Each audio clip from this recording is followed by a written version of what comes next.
अस्सलाम वालेकुम। Welcome to study camp by Zubair. आज हमारा नया सेशन शुरू हो रहा है जनरल साइंस एंड एबिलिटी का, एवरीडे साइंस। तो इस सेशन में हम टोटल 5 वीडियोस कवर करेंगे। हमारे पहले फेज़ के अंदर हर वीडियो में 20 MCQs होंगे, और जो ये MCQs हैं ये पास पेपर के एनालिसिस करके इनको सॉर्ट आउट किया गया है। बहुत इंपॉर्टेंट क्वेश्चन है पेपर पॉइंट ऑफ व्यू से। तो आप लोगों ने साथ नोट्स बनाने हैं, और जो तरीका अगर आपको बताया गया उस तरीके से आपने तैयारी अपनी जारी रखनी है। तो हर MCQs की रेलिवेंट पिक्चर दी गई है साथ। तो आप लोगों ने जो है वो पिक्चर्स के साथ चीज़ों को माइंड में मेमोराइज करना है। तो चलते हैं हम अपने पहले MCQs की तरफ। तो पहला क्वेश्चन है, most of the ozone in the atmosphere is concentrated in the.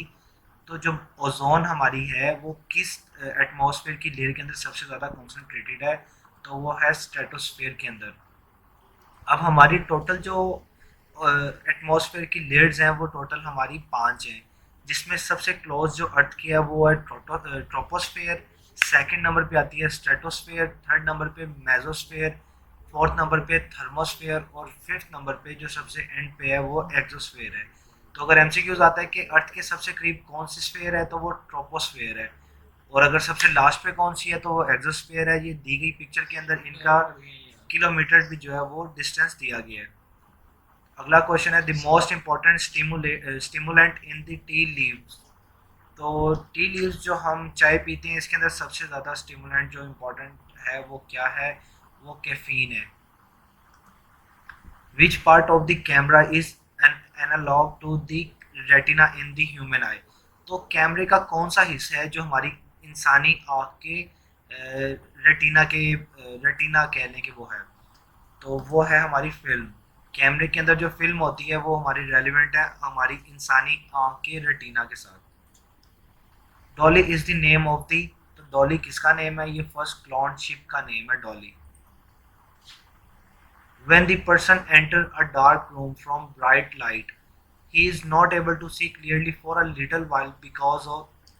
तो हमारी जो जब हम बहुत रोशनी वाली लाइट से जो है वो जब डार्क रूम से हम किसी रोशनी वाली लाइट में जाते हैं तो कुछ लम्हे के लिए हमें आंखें खोलने में या देखने में प्रॉब्लम आती है।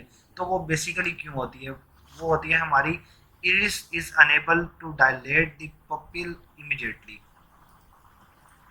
What is the average adult pulse rate? तो जो हमारा अडल्ट का हार्ट बीट कह लें या पल्स रेट कह लें तो वो क्या होती है? वो होती है 72 से 80, ये नॉर्मल होती है। The beautiful color patterns exhibited by a peacock in its tail feathers are due to। तो जो हमारा मोर होता है उसकी जो पंख होते हैं उसमें हमें डिफरेंट कलर्स क्यों नज़र आते हैं? तो उसकी फिनोमिना है selective absorption of light. The principle used in a radar is the same as that of the sonar in radar. We use radio waves, while in sonar we use ultrasonic. It is possible to recognize a person in the dark by simply hearing his unique voice. It is because of। तो ऐसा क्यों है कि अंधेरे में हम किसी की आवाज़ जो है वो पहचान के बता देते हैं ये कौन बंदा है? तो वो आवाज़ की कौन सी हमारी खसूसियात हैं जिसकी वजह से हम बता सकते हैं कि ये इस बंदे की आवाज़ है? तो हमारी आवाज़ की क्वालिटी होती है। For being able to see three dimensional picture we have to use.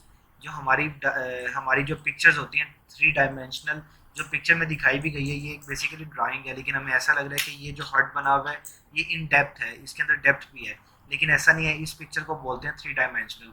तो इसको देखने के लिए हमें क्या चाहिए होता है? हमें चाहिए होता है स्ट्रेटोस्फेयर। तो ये हमारा जो है वो डिवाइस है जिसके थ्रू हम अपनी थ्री डायमेंशनल फोटो को देख सकते हैं। Water vapour beyond the due point result in. तो ये condensation. The approximate intensity level of the sound which can cause damage to the drum is। तो हमारी जो है वो आवाज़ कितने लेवल की हो जो हमारे कान के पर्दे को डैमेज कर सकती है? तो उसकी वैल्यू है 100 dB। अगर 100 dB तक अगर आवाज़ जो है वो निकले तो हमारा इंसानी कान उसको बर्दाश्त नहीं कर सकता। तो यही फ़िलॉसफी को आप ले लें, जब रोज़े क़यामत सूर फूका जाएगा तो उसकी आवाज़ जो है वो इससे भी कई गुना ज़्यादा होगी जो हमारे कानों के पर्दों को फाड़ देगी। Three dimensional image formed by laser is called. तो इसको बोलते हैं होलोग्राम। होलोग्राम बेसिकली ये एक टेक्निक है जिसके ज़रिए हम 3 डायमेंशनल इमेज बना सकते हैं। ये होता है ऐसे है कि एक रूम ले लें, रूम में अगर ये 3 डायमेंशनल इस तरह की हम पिक्चर अगर बनाते हैं तो उसमें हमें ऐसा लगेगा कि फिजिकली वो चीज़ हमारे सामने विजिबल है, लेकिन वो विजिबल होगी नहीं। तो इसी तरह जो है वो दुबई के अंदर कई ऐसे होलोग्राम लग चुके हैं। वो अगर आप सर्च करेंगे आपको पता चल जाएगा, दुबई में इस तरह के कुछ होलोग्राम हैं जिससे जो है वो डिफरेंट इमेजेस जो है वो सामने दिखाते हैं। To find the hidden secret under the water the ship and submarine views. तो ये टेक्निक्स जो हैं, जो कहते हैं कि गोरे जो हैं वो इस कदर जो है टेक्नोलॉजी में जा चुके हैं कि अगर वो कहते हैं हम अगर आप समुद्र में एक सुई भी फेंकते हैं तो हम उसको ढूंढ सकते हैं। तो इसके पीछे क्या फिनोमिना होता है, ये जो है सोनर सिस्टम होता है। सोनर सिस्टम बेसिकली ये यूज़ करके सबमराइन या किसी शिप के थ्रू ये यूज़ करते हैं, और वो सोनर जो वेव्स हैं या जो सिस्टम है वो हमारा सी की डेप्थ में जाता है और वो बता देता है कि इसके नीचे कोई ना कोई आइटम पड़ी हुई है। The ultraviolet rays from the sunlight helps convert skin oil into। तो अल्ट्रावायलेट रेज जो आप कह लें कि जो हमें सनलाइट की सूरत में मिलती हैं, ये हमारे स्किन ऑयल को किस विटामिन के अंदर कन्वर्ट करती हैं। तो पिक्चर से आपको आइडिया हो गया होगा विटामिन डी। और वैसे भी एमसीक्यूज आता है कि हमारी सनलाइट से जो है हम कौन सा विटामिन हासिल करते हैं, तो सनलाइट से हम विटामिन डी हासिल करते हैं। Speed of sound in the air. तो हवा के अंदर जो है वो साउंड की कितनी स्पीड है, वो 331 मीटर पर सेकंड है। Which blood cell protect the body from disease. तो जो वाइट ब्लड सेल होते हैं ये बॉडी को जो है बॉडी के एंटीबॉडीज के खिलाफ काम करते हैं, ये डिसीज से जो है प्रोटेक्ट करते हैं इंसान को। तो वाइट ब्लड सेल की जो एज है वो 7 से 12 दिन है। तो ये आप लोगों ने इसको सर्च करना है और कमेंट्स में बताना है आपने। और जो रेड ब्लड सेल है उसकी एज जो है वो 120 दिन होते हैं। तो ये एमसीक्यूज भी बहुत इंपॉर्टेंट है, इससे रेलिवेंट है और ये पेपर पॉइंट ऑफ व्यू से काफ़ी इंपॉर्टेंट है। What is measured on the torr scale. तो टॉर स्केल के ऊपर हम क्या मेजर करते हैं, तो टोर्नेडोज मेजर करते हैं। अब ये क्वेश्चन वो इस तरह भी पूछ सकता है कि टोर्नेडोज को किस मीटर के ऊपर स्केल किया जाता है, तो वो टॉर स्केल है।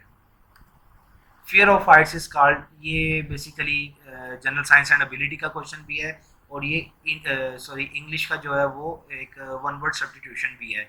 तो फियर ऑफ हाइट्स को हम कहते हैं acrophobia. Acrophobia means the fear of Heights. What gas on it's distinctive smell. तो कौन सी गैस है जिसकी अपनी एक स्पेशल और एक बड़ी अलहदा सी स्मेल है, वो हमारी होती है हाइड्रोजन सल्फाइड। हाइड्रोजन सल्फाइड का ये आप देख लें कि बॉन्डिंग किस तरह से होती है। थैंक यू सो मच, उम्मीद है आपको आज की वीडियो पसंद आई होगी। तो इंशाल्लाह आने वाले दिनों में हम अपना ये सेशन जल्दी जल्दी कंप्लीट करेंगे, ताकि हम बाकी के भी जो सब्जेक्ट जो इंट्रोडक्शन लेक्चर में आपको बताया गया था कि हमने कौन से टॉपिक्स को हिट करना है, तो इंशाल्लाह उनकी तरफ भी आगे बढ़ेंगे और कोशिश करेंगे हम जल्दी जल्दी अपनी वीडियोस को अपलोड करें और आप अपनी तैयारी को अच्छे तरीके से जारी रखें। क्योंकि अब आगे जो है वो वैकेंसीज आ रही हैं काफ़ी ज़्यादा, काफ़ी पाइपलाइन में है, और आगे काफ़ी ज़्यादा वैकेंसीज आना शुरू होंगी। तो आप लोग जो है अपनी तैयारी को बड़े अच्छे तरीके से और बड़ी स्पीड से जो है जारी रखें, ताकि आने वाले एग्जाम्स में आप अच्छा परफॉर्म कर सकें। तो उम्मीद है आप लोगों को वीडियो पसंद आई होगी, तो हमें याद रखिएगा। अल्लाह हाफिज़।